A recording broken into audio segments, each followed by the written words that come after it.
حي على الصلاة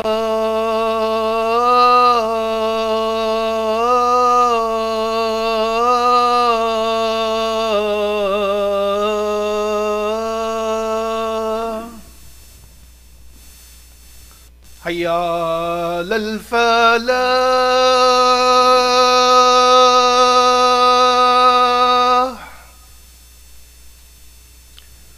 حي على الفلاح.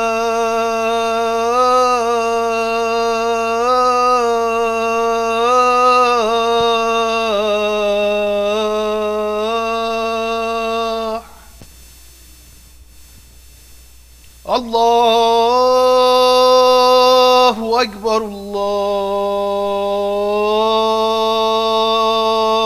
الله أكبر لا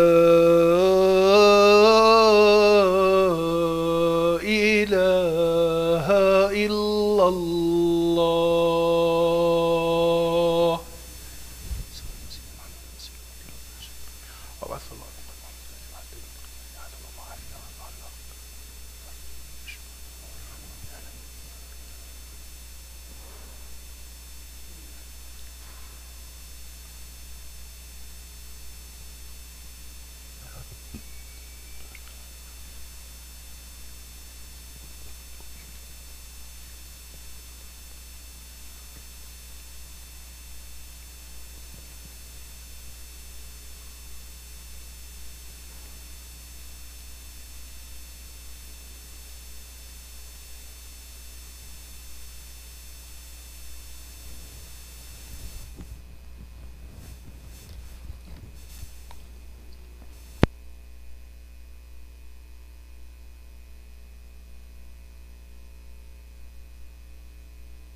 Assalamu alaikum wa rahmatullahi wa barakatuh. Alhamdulillah. Coffee being served in the back row. We ask Allah subhanahu wa ta'ala to accept your du'as, accept everything good from us and forgive us for our shortcomings. We also make dua for all those that can't be with us here today. And we make dua for those that have passed as well. Brother who passed away, inna lillahi wa inna ilayhi raji'un, Brother Hanif Khan, the brother-in-law of Brother Umar Sayyid, he passed away recently. May Allah subhanahu wa ta'ala grant him Jannat al-Firdaus, forgiveness and ease and patience to the families. We also make dua for the following individuals: Sister Dalada Akhtar, Brother Oman Mustafa, Brother Hashim Kayhan, Brother Nawab Mansoor, Sister Aisha Adam, Zain Yusuf. May Allah subhanahu wa ta'ala grant these individuals shifa and ease. Just a reminder, so the Muslim Forum dedicated to the individuals ages 18 to 35, it's a monthly program here at ICIE. The next session is going to be tonight. Once again, it's going to be at 7:30 p.m. This is an amazing program dedicated toward young adults and youth who have different issues and want to contemplate and discuss, and this is the forum to do those things in. Once again, last month was very successful, and it's going to be taking place today at 7:30. If you want more information, stop by the office. Omar can give you that. ICIE will be hosting a family night February 22nd, next week. Our guest speaker will be Brother Malik Vendelhoom, and more details will come throughout the week. So once again, family night next week with Brother Malik. Saturday, March 2nd, ICIE will be having a Islamic Relief Benefit Dinner to support Syrian refugees in Lebanon and the people of Afghanistan who deal with specifically harsh winter. Once again, this is going to be on Saturday, March 2nd. The speaker and more details will come in the weeks in front of us, but please do plan to attend so we can show our community's support. Shura Council is having its 24th annual banquet March 16th at the Hyatt Regency, Garden Grove. Again, Khalid Latif will be one of the speakers, as well as Sister Sada Khan. So if you want information, you can visit the website. This Saturday, February 16th, there will be an all-day symposium on the life and teachings of the Prophet ﷺ. Once again, it's titled, If He Were With Us. Once again, there are going to be over 25 prominent SoCal speakers, youth sessions, entertainment session, bazaar, and kids program. For more information, check out the Islamic Center of Redlands Facebook page. Muslim American Society has a program that they're bringing to the Rancho area. It's called their Read Mass Initiative. It's a book club that goes over different texts. So once again, the meeting is going to take place here Sunday, February 17th. For more information, stop by the office. Please join Ansar Academy. Once again, we've been talking about that opportunity. There's a session on depression and suicide prevention. It's going to be on Sunday, April 7th, 10 o'clock. Once again, by the Director of Mental Health at Access. So if you want to attend that, please mark your calendars. Ansar Academy is also starting a support group on March 9th that will cater to families that have a disability within their family. They have a person with a disability within their family. Once again, it's free of charge, and they will have professionals volunteering their time. So again, please share this with others and plan to attend. The two following classes for sisters: Hifz Surat al-Baqarah, Wednesdays 10 o'clock, and Khatm al-Quran every Tuesday at 10 a.m. Second khutbah 2:45 today, every Friday moving forward. Fajr Club every Sunday. Once again, please don't reverse park. Again, the security is going to be now enforcing this because people choose not to listen. They hear, but they choose not to listen. So once again, please no reverse parking. Specifically, a couple weeks ago, a sister did come to me and say that her son, who just started driving, almost got rear-ended because he was waiting to make his first right turn into the masjid for the first time in his life, right? So again, we don't want to have any negative story where I have to come up here and read a paper that, make dua for this brother who was hit by a car because you wanted to reverse park, right? So please don't add more announcements. We have enough. And please don't reverse park. And our khatib, who is going to be here in a couple minutes, inshallah, is going to be Sheikh Mustafa Umar.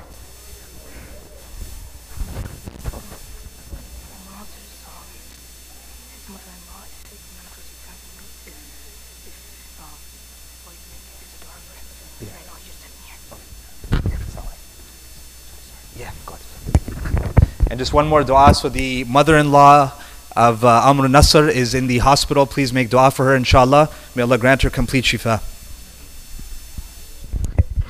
Assalamu alaikum wa rahmatullahi wa barakatuh.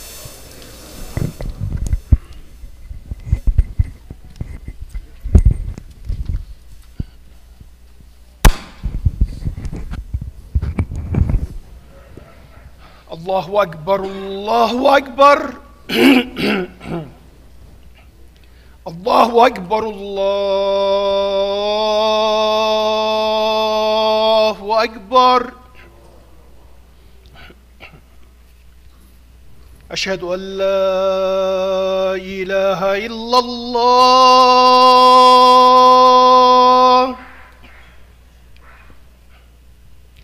أشهد أن لا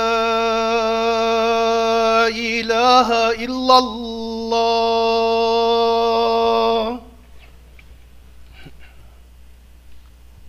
أشهد أن محمدًا رسول الله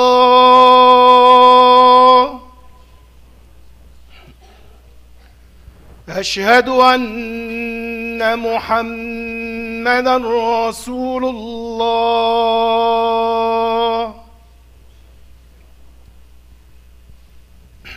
حي على الصلاة حي على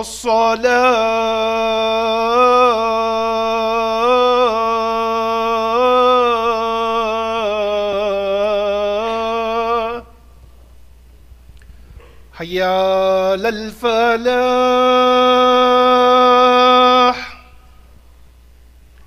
حي على الفلاح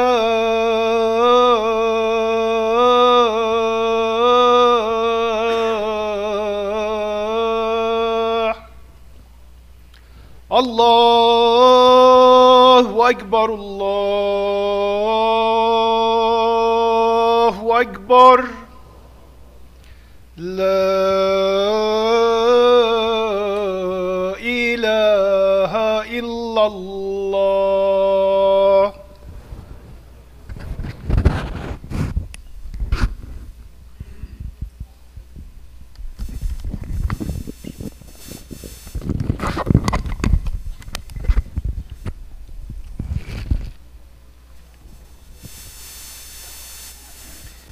إن الحمد لله نحمده ونستعينه ونستغفره ونؤمن به ونتوكل عليه ونعوذ بالله من شرور أنفسنا وسيئات أعمالنا من يهده الله فلا مضل له ومن يضلل فلا هادي له وأشهد أن لا إله إلا الله وحده لا شريك له وأشهد أن محمدا عبده ورسوله.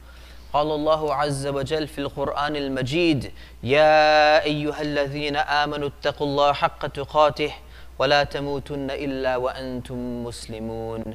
صدق الله العظيم. أما بعد. We begin by praising Allah. We praise Him, we seek His help, and we ask for His forgiveness. And we declare that nobody deserves to be worshipped in any way, shape, or form besides the one and only true God, Allah. And we declare that Muhammad was the last and final messenger that was sent for our guidance and for the guidance of all humanity until the end of time. Before we begin, I was asked to ask everyone to move up in case there's overflow. So if we could just see any gaps, fill them in, inshallah ta'ala.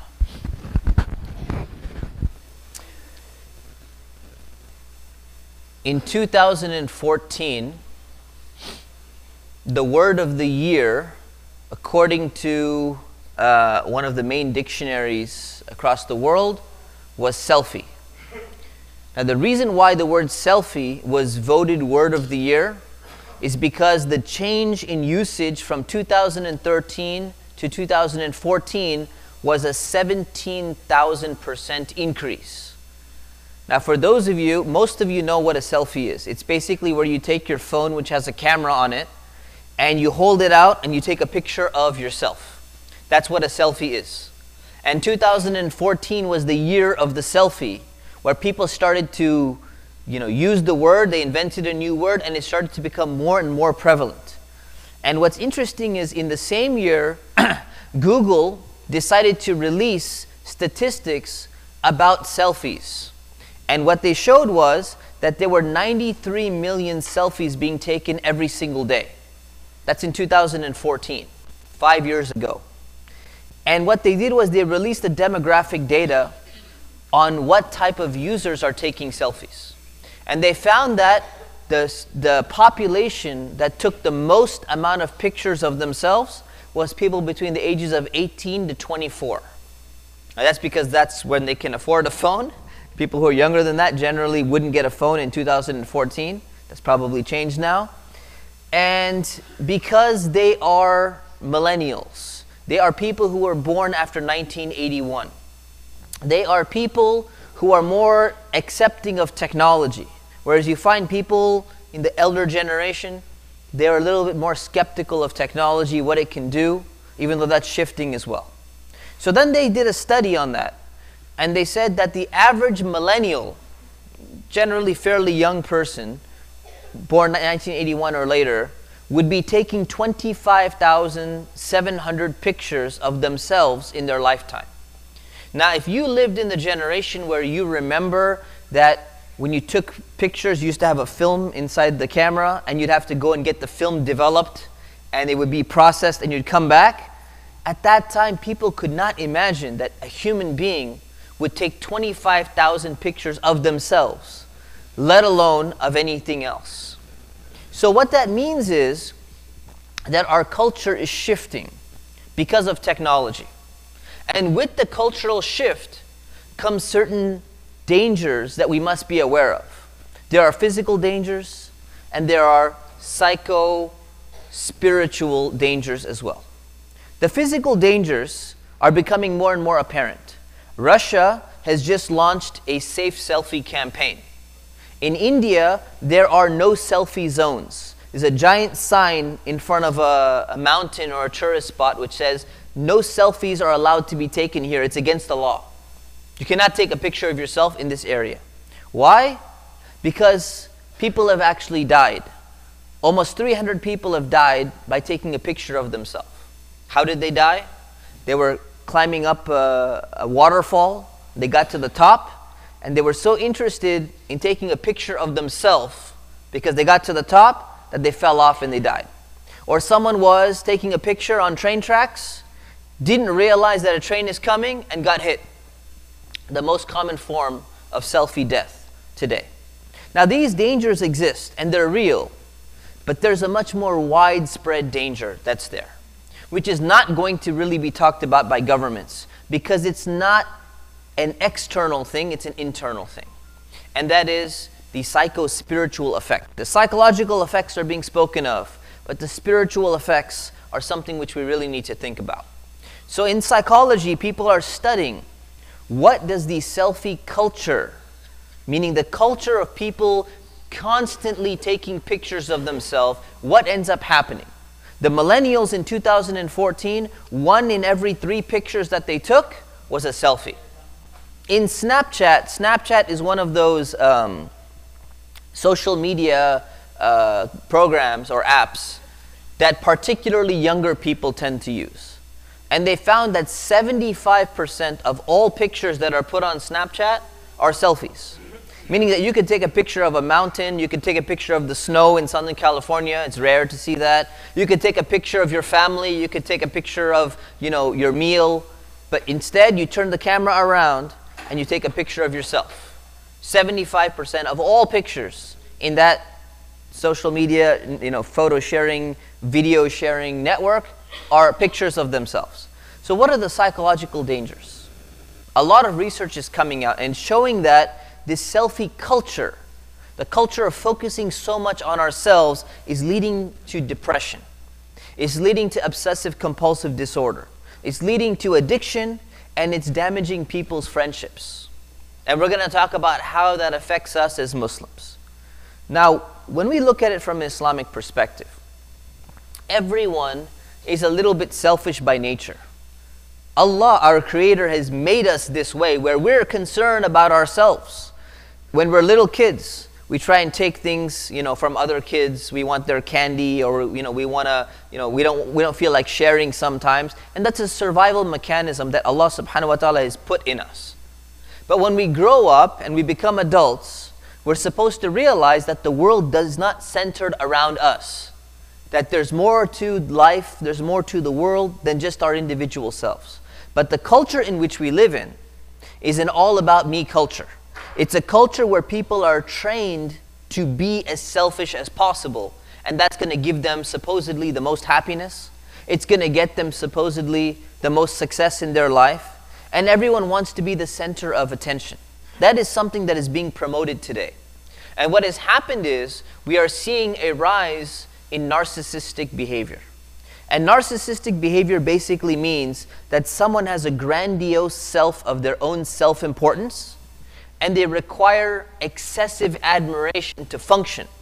Otherwise, they cannot function at all. And there's a lot of study being done today in the business world in particular about how it's very challenging for senior managers to deal with the younger millennial generation in the workplace because they function on a totally different level. If they don't get compliments on a regular basis, if they don't get sent through a program like you did an awesome job because you just did the work that you were supposed to do, they're not going to be able to function in a correct level that they would normally be functioning at. So there's a lot of research in this field. And one of the studies was done at the University of Michigan, where they looked at 72 different studies across a 30-year span on college-age students. Not just on young teenagers, not just on children, on college-age students. And what they wanted to see was, what is the biggest change in college students over a period of 30 years? Now, the reason why this is really important for the Muslim community to understand is because every single Muslim community event I go to across the country, you will find at a table, people are sitting there and saying, the Muslim youth, we got to save our youth. The youth are in danger. The youth are in trouble. What exactly is it what exactly is the problem with Muslim youth or with youth today? We need to identify it. We need to understand what are the challenges, what has shifted, what has changed such that Muslim youth or youth in general are in such danger today. So this study showed that over a period of 30 years, the biggest change was that there's an increase in selfishness, an inflated sense of self-importance, and a need for admiration, which has gone up by 58% over a period of 30 years. That's the biggest change that they saw in college-age students.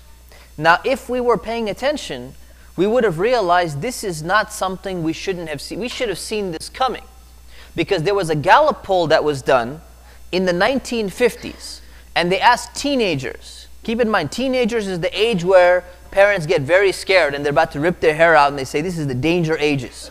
So they asked teenagers in America, the country that's supposed to be where people are the most messed up. In the 1950s, they asked teenagers, how many of you agree with the statement, I am very important? 12% of teenagers agreed with that statement. I am very important in this world. Fast forward 30 years. In the 1980s, they continued doing the same survey from the Gallup Institute. And they found that it jumped from 12% to 80%. Massive shift. Things have changed significantly because people are more focused in on themselves. Abdullah ibn Mas'ud radiallahu anhu, who's one of the companions, one of the senior companions of the Prophet, peace be upon him, he said that destruction lies in two things: despair and self-admiration. What does he mean by that? What he means is that if someone gives in to despair, whether in this life or the next, they're going to be ruined. If they say that, you know what, I'm a failure, I've always been getting C's, my parents are always criticizing me, saying I'm going to be nothing. So yeah, you know, you're right, I'm a failure, I'm going to be nothing. And you just give up, and you don't want to put any extra effort in there. He says you're going to end up destroying yourself because you're not going to put any effort in to make any change in your life. And from the perspective of the akhirah, the next life, the same thing happens. If you're saying, you know what, man, I've been with so many girls in the past, or, you know, I used to smoke out and I used to do so many bad things in the past, Allah's never going to forgive me for that. So what's the point, man? I'm not going to be able to, you know, wake up for Fajr or anything like that. There's no hope for me. And they're going to throw in the towel and they're going to give up. And Abdullah ibn Mas'ud radiallahu anh, he is saying that that's what's going to lead people to destruction. That's one. But the second thing that can cause the same type of destruction is self-admiration. And that's what we're focusing on.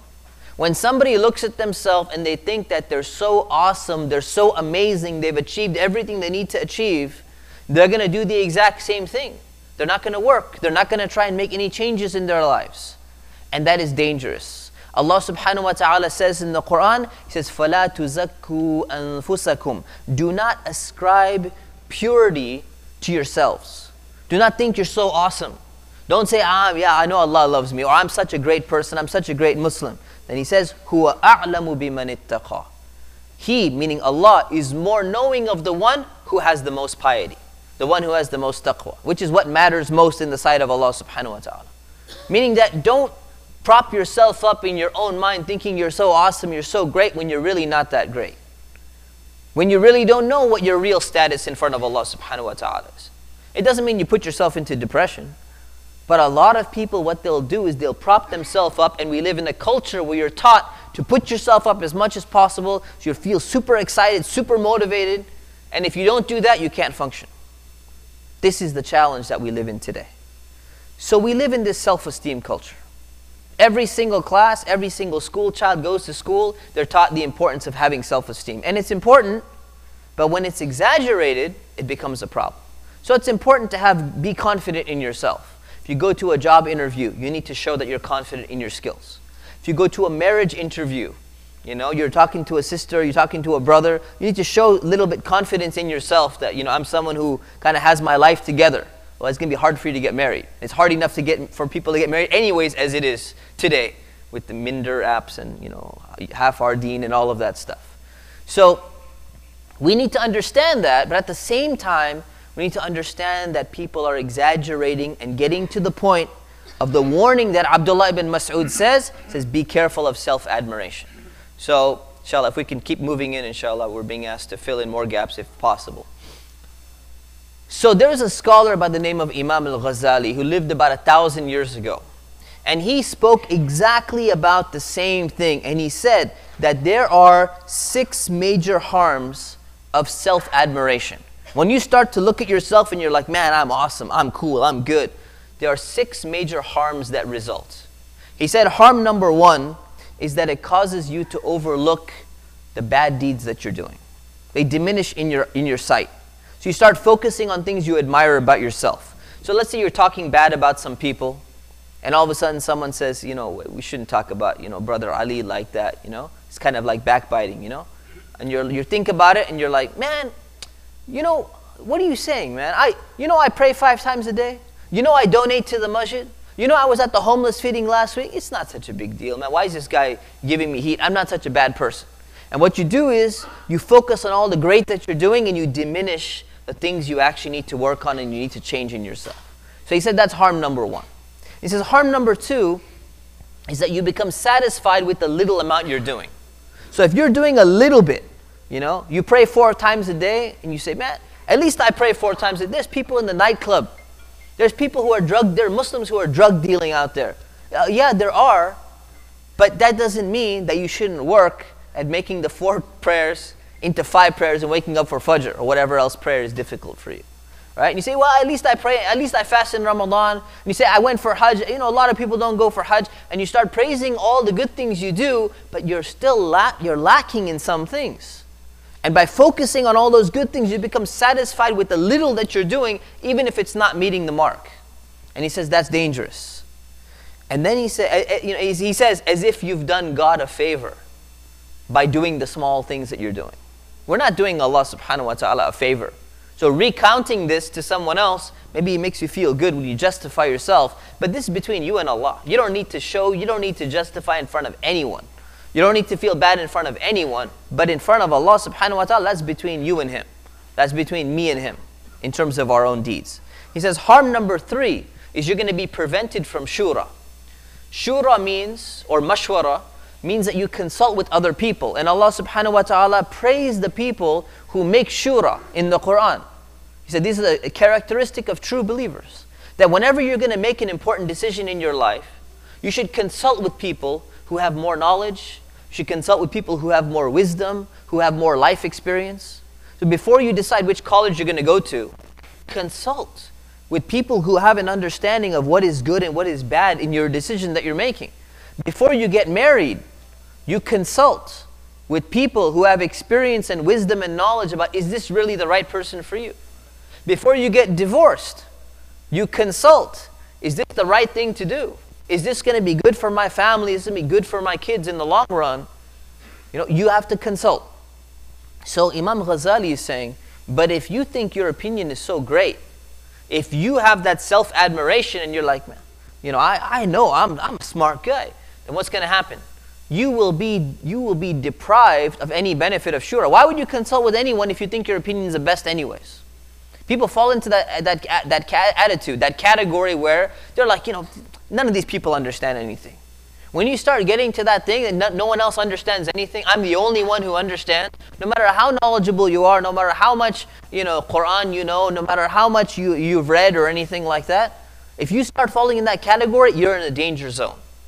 And he says you will be deprived of the benefits of making shura because you don't care about what anyone else's opinion is. And the Prophet ﷺ himself used to consult with his companions before making major decisions. This is the person who's receiving direct revelation from Allah. He doesn't need to consult with anybody, and he consulted with his companions before major decisions. To be a role model for other people, reminding them that even the messenger is going to consult, then who are we when we don't consult with other people? The fourth danger is pride and showing off. Once we fall into that category of kibr, thinking that we're better than other people, and riya, showing off, what ends up happening is it becomes part of our nature. We do things, we say things, we act in certain ways in order to show off. So we were talking about selfies. Again, I want to make it clear, I'm not saying taking a selfie is haram or something like that. I know someone's going to come after the khutbah, I always get this. Like, are you saying selfies are haram? I said, no, I'm not saying it's haram. Okay, there's like the neutral selfies. You know, it's snowing, it's Southern California. You know, you wanna take a picture of yourself in front of a snowman or something like that. It's fine. You're gonna be okay once in a while. But there are those showing off selfies. And what you find is that there was research that was done at the Georgia Institute of Technology. They developed an algorithm to measure the pictures on Instagram, which is another photo sharing service. And they looked at 2.5 million selfies. And they found out that 52% of them fall in the appearance category. People are trying to show off something about themselves. And the top three things that they were showing off was they were showing off their makeup, they were showing off their clothing, and they were showing off their lips in particular. I don't know why that is. You know, it's not. Maybe it's a girl thing, guy thing. I don't understand that, but that's what it was. That was the category. And what that means is it's very easy to fall into that category, and we have to be careful. The fifth danger, Imam Ghazali says, of this excessive self-admiration is that you have contempt for other people. Contempt. You look down upon other people. So we'll leave it at five. These 5 dangers here. So what is the remedy? What is the solution? How do we fix this problem? Well, the way we fix this problem is to realize what the root cause of the problem is. The root cause of the problem is ignorance about what your real status is in the sight of Allah, which matters the most, and in the sight of the people. You think you're awesome, but other people really don't think that about you. You don't really have a good understanding of the world. And if you think you're awesome, and Allah loves you, and you're the most amazing Muslim ever, but Allah doesn't think so, then you have a big problem as well. And then he says that's root cause number 1. And root cause number 2 is there's an ignorance of how you attain that status. So let's say you're really awesome at some things. You're really good at some things. How did you attain that awesomeness that you have? So let's say you have a lot of money. All right? Did you acquire that money just on your own? Was it just your own effort? Because some people, they think, I worked hard. I went to school, I got my degree, it was because I put in the effort. And these other students, they didn't work hard. Well, remember that there's a million people out there who are much smarter than you. They're much more hardworking than you. But Allah subhanahu wa ta'ala put them in the middle of a war zone. And they did not have an opportunity to make it to school like you did. He put them into a family that did not have the ability to send those kids to college. Had they had the opportunity, they would have beat your scores. They would have attained all the top degrees over you. Meaning that you put in your effort, yeah, you put in some effort, but you had tawfiq from Allah subhanahu wa ta'ala. Allah gave you the circumstances to set you up for success. And when you forget that, and you think, and I think, that everything we have is something that we acquired on our own, that's when we become deluded, right? That's when we become deluded. So we have to be very cautious about that. And the last thing is that if we don't thank Allah subhanahu wa ta'ala for the blessings that we've been given, it can easily be taken away from us. How many people were wealthy, they were rich, they had houses, they had everything, and then all of a sudden, depression hits that economy, or war hits that economy, everything's taken away. How many people had beauty, they looked beautiful, muscle, everything. One car accident, it was all taken away from them. If we don't thank Allah subhanahu wa ta'ala for the blessings that we've been given, it can easily be taken away from us. So we ask Allah subhanahu wa ta'ala to keep us humble, and we ask Allah subhanahu wa ta'ala to forgive us for our sins. Ameen. Astaghfirullah li wa lakum wa li sa'iril muslimin fastaghfiruhu innahu huwal ghafurur rahim.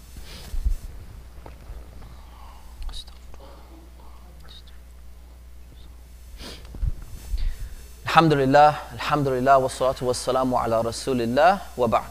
So just to recap what we were talking about, we talked about selfies, we talked about the selfie culture, and how people are so focused on themselves that it's causing these psycho-spiritual harms. And we need to realize we're not the only people in the world. We need to realize how technology and how our culture affects us. And we need to think about steps on how we can overcome that. We ask Allah subhanahu wa ta'ala, oh Allah, forgive us for our sins and our mistakes. Oh Allah, make us among the righteous believers. Oh Allah, help us to see the truth as truth and help us to follow it. And let us see the false as false and keep us away from it. Ameen. Subhana rabbika rabbil izzati amma yasifun. Wa salamun ala al-mursaleen. Walhamdulillahi rabbil alameen. Wa aqim as-salam.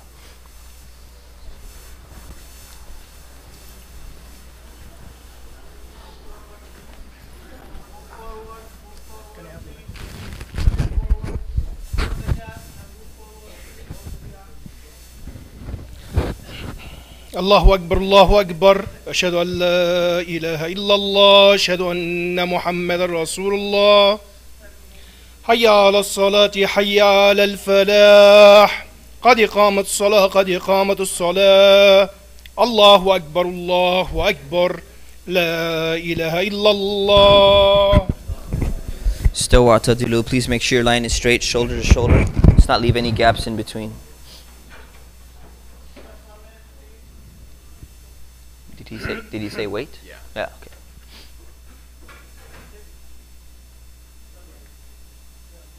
Yes, go ahead. Okay. Stawa tadilu. Please make sure your line is straight. Allahu Akbar.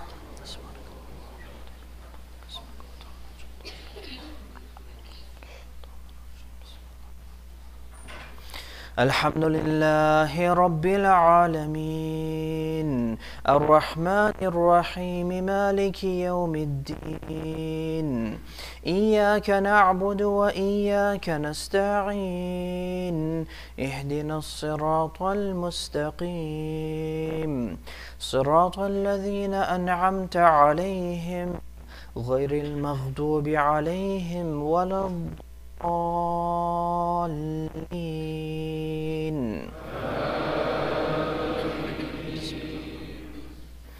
والعصر إن الإنسان لفي خسر إلا الذين آمنوا وعملوا الصالحات وتواصوا بالحق وتواصوا بالصبر. الله أكبر.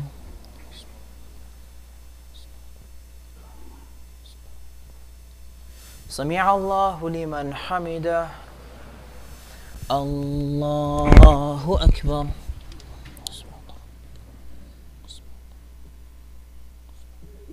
الله أكبر. الله أكبر.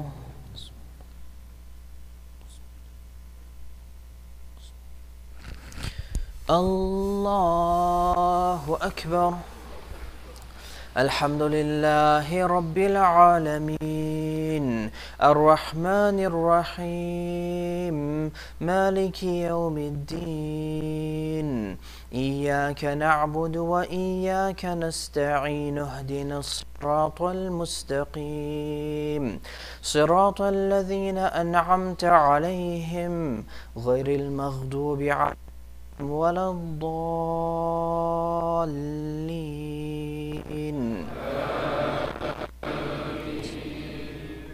قل أعوذ برب الناس ملك الناس إله الناس من شر الوسواس الخناس الذي يوسوس في صدور الناس من الجنة والناس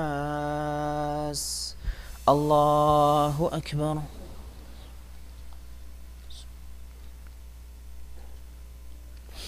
سمع الله لمن حمده الله أكبر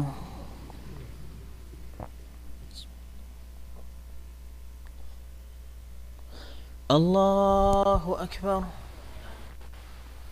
الله أكبر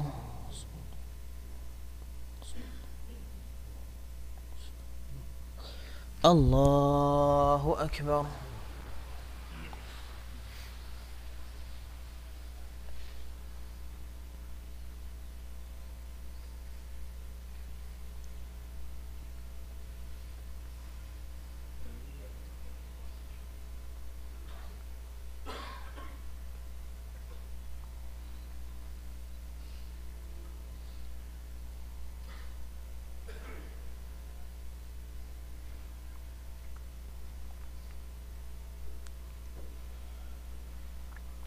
السلام عليكم ورحمة الله السلام عليكم ورحمة الله